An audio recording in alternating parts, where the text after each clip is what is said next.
नमस्कार, capital TV का खास शो महाराष्ट्र की महाभारत देख रहे हैं आप। मैं हूं आपके साथ पूजा। महाराष्ट्र विधानसभा चुनाव की लड़ाई आक्रामक रुख ले चुकी है। सत्ता में बने रहने के लिए महायुति और महाविकास अघाड़ी हर तिगड़म अपना रही है।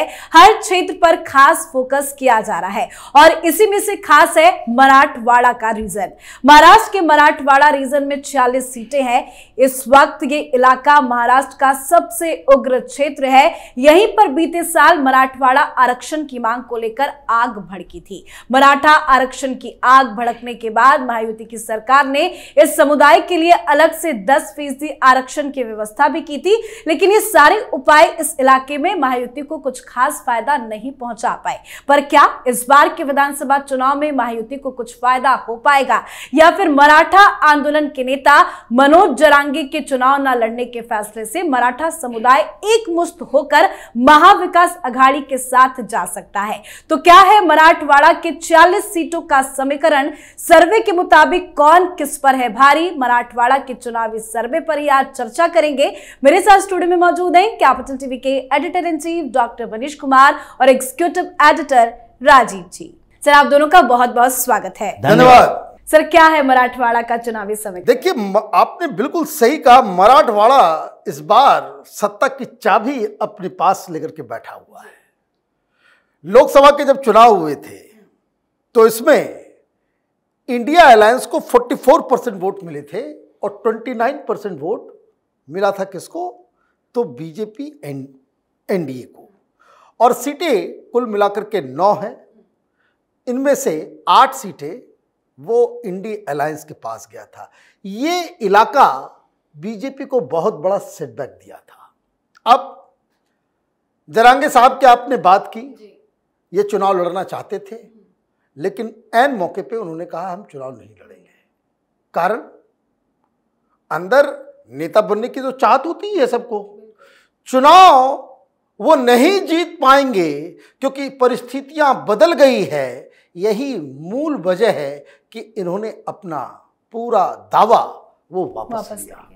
पहली चीज, कोई ऐसे राजनीति का मैदान छोड़ के नहीं आता है। इतना भूख हड़ताल वो सिर्फ समाज सेवा के लिए कोई नहीं करता। क्या बदलाव आ रहा है? ये इलाका मराठवाड़ा का, ये देखिए, इसमें 8 डिस्ट्रिक्ट्स हैं। औरंगाबाद, जालना, बीड, लातूर, ओसानाबाद, नांदेड़ और हिंगोली और परभनी। ये डिस्ट्रिक्ट्स, ये माना जा रहा है, ये माना जा रहा था, इसको शुगर बेल्ट भी कहते हैं जी। और पवार साहब का एक अच्छा खासा यहां पे दबदबा है। अब दिक्कत क्या है? पिछले चुनाव में अगर असेंबली, और एक चीज हमेशा ध्यान रखिए, लोकसभा के चुनाव बिल्कुल अलग परिस्थिति में होते हैं और विधानसभा का चुनाव बिल्कुल अलग परिस्थितियों में होता है। लोकसभा के चुनाव में अजीत पवार इस इलाके में ज्यादा कुछ कमाल नहीं दिखा पाए और यह वजह है कि यहां शरद पवार अपना दमखम दिखाने में कामयाब रहे। लेकिन अभी जो ग्राउंड रिपोर्ट्स आ रही हैं, आप टेलीविजन चैनलों के ऊपर भी देखेंगे कि इन इलाकों में जाकर के बहुत सारे वो कांग्रेसी चैनल्स वो लोकसभा के माहौल को फिर से रिपीट करें, कैसे इस तरह का प्रपंच प्रोपेगेंडा में लगे रहते हैं। तो उनको भी लोग जाकर के कहते हैं कि इस बार, पिछली बार चाचा को किया, अब इस बार भतीजे की बारी है। इस बार अजीत दादा के साथ जाएंगे। पिछली बार क्या हुआ था? पिछली बार 16 सीटें बीजेपी अलायंस को और टोटल वोट मिले थे 40%। शिवसेना 12 सीट लेकर के आई थी। मतलब इस इलाके में शिवसेना और बीजेपी दोनों मिलकर टोटल 46 में से 28 सीटें जीती थी। ये उद्धव ठाकरे और भारतीय जनता पार्टी की कहानी थी। अभी बंटवारा हो गया है। यहां अगर शिंदे अपना वर्चस्व दिखा दे, उद्धव ठाकरे के जो हार्डकोर वोटर्स हैं, जो इस बात के लिए परेशान चल रहे हैं कि हम कैसे मुसलमानों की पार्टी के साथ हाथ में हाथ मिलाएं, विचारधारा एक मेजर रोल प्ले करेगा। एनसीपी पिछली बार 18% वोट लेकर के आई थी और कांग्रेस पार्टी के पास भी 18% वोट था और 16 सीटें ये लोग जीत के आए थे और एक अदर्स को मिला था। तो कुल मिलाकर के 46 जो सीटें हैं, यहां पे जो माहौल दिख रहा है कि बहुत सारे बदलाव। शरद पवार जो उन्होंने घोषणा कर दी, मैं संन्यास लेना जा रहा हूं। कोई संन्यास लेता है ऐसे ही? क्योंकि उनको मालूम चल रहा है कि लोग जिन्होंने इनका साथ दिया लोकसभा में, वो कट के अजीत पवार के पास जा रहे हैं। प्लस ये भी नहीं भूलना चाहिए कि भाई लोग बहुत मराठा आरक्षण की बात कर रहे हैं, मराठा रिजर्वेशन और मराठा के एंगर्स की बात कर रहे हैं। कई सारी योजनाओं, खास करके महिलाओं के लिए जो योजना दी गई है, उसका जो इम्पैक्ट जो है वो वोट के ऊपर नजर आने वाला है। और इसलिए माहौल जो लोकसभा के अंदर था, कोई ये कहे कि आज भी वही माहौल है तो वो आपको मिसलीड कर रहा है। मतलब परिस्थितियां काफी ज्यादा बदल गई है। लेकिन सर, क्या मराठा आंदोलन का इम्पैक्ट इस बार के चुनाव में देखने को मिलेगा? देखिए, मराठा आंदोलन का इम्पैक्ट खत्म हो गया लोकसभा चुनाव के साथ, क्योंकि मराठा आंदोलन सब कोटा के साथ कमजोर हो गया। लेकिन पूरे मराठवाड़ा रीजन में ये दो फैक्टर काम करते हैं। भारतीय जनता पार्टी की स्थिति यहां ठीक ठाक रही है और मजबूत नेता भी यहां से उभर कर आए हैं, जैसे कि गोपीनाथ मुंडे। लेकिन गोपीनाथ मुंडे के जाने के बाद जैसे बंजारा कम्युनिटी यहां एक महत्वपूर्ण भूमिका निभाता है, इन किसी को हराने और जिताने में अच्छा खासा उसका रोल है यहाँ पे। तो ये बंजारा कम्युनिटी के लीडर हुआ करते थे। लेकिन गोपीनाथ मुंडे के बाद भारतीय जनता पार्टी थोड़ा सा यहाँ पर कमजोर हुई और उसके बाद ये जो उनके भतीजे धनंजय मुंडे एनसीपी में चले गए, उनकी बेटी पंकजा मुंडे कुछ दिन तक थोड़ी नाराज रही और इस परेशानियों के बीच भारतीय जनता पार्टी कुछ क्षेत्रों में कमजोर अनुभव करने लगी। इसलिए लोकसभा चुनाव के पहले पंकजा मुंडे को मंत्री भी बनाया गया, लेकिन बहुत ज्यादा प्रभाव नहीं पड़ा। अब स्थितियां थोड़ी बदली है, क्योंकि यहां पर ओवैसी की पार्टी भी है। उस्मानाबाद, औरंगाबाद में मुस्लिम वोट भी ठीक ठाक है, परभनी में भी ठीक ठाक मुस्लिम वोट है और कुछ कुछ क्षेत्रों में 25 से 30% मुस्लिम वोटर हैं। इसलिए ओवैसी ने इस बार क्या किया? ओवैसी ने इस बार सीटों की संख्या अपनी घटाई है। पिछले 2-3 चुनावों में सबसे कम सीट पर ओवैसी इस बार चुनाव लड़ रहा है, क्योंकि उसे भी लगता है कि अब जीत की बात देखो, अब सीटों की संख्या मत देखो। 15-16 सीटों पर ओवैसी की पार्टी लड़ रही है चुनाव। अब वहां उस्मानाबाद, औरंगाबाद, इन क्षेत्रों में ओवैसी अगर मुस्लिम वोट काटता है तो यह भारतीय जनता पार्टी के लिए फायदेमंद होगा। ऐसा नहीं है कि हर क्षेत्र में 15 सीटें लड़ रहे हैं तो जैसे 3-4 सीटें हमेशा जीतते हैं तो इस बार 10-12 सीटें जीत लेंगे। ओवैसी के लिए यह फैक्टर नहीं है। जैसे नांदेड़ पड़ता है, नांदेड़ में भी उपचुनाव होने हैं लोकसभा के और वहां भी ओवैसी अपनी पार्टी का कैंडिडेट खड़ा कर रहा है। तो ऐसे में नांदेड़, लातूर, ये सारे रीजन में भारतीय जनता पार्टी के साथ पिछली बार लोकसभा में अशोक चौहान के आने का फायदा नहीं हुआ। लेकिन अशोक चौहान राज्यसभा में है। लोकसभा चुनाव में सेटबैक के बाद अशोक चौहान को वाइब्रेट किया गया है। विलासराव देशमुख के बेटे भी यहां से खड़ा होते हैं, लातूर से।